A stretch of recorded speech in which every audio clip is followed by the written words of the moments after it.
How to use CVS ExtraCare Rewards feature. To use the CVS ExtraCare Rewards feature, first of all, link your card to your digital account.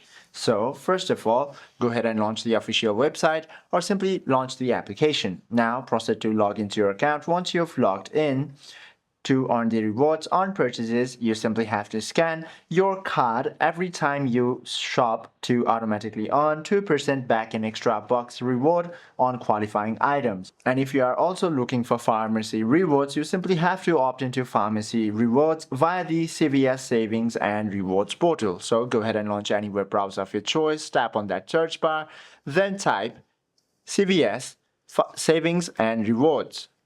Now, once you find the online portal, you simply have to tap on it. From here, proceed to log into your account and you will get 2 extra bucks for every 4 subscriptions you fill. Hope this video helps you out a lot. If you have any questions or queries, do comment down below.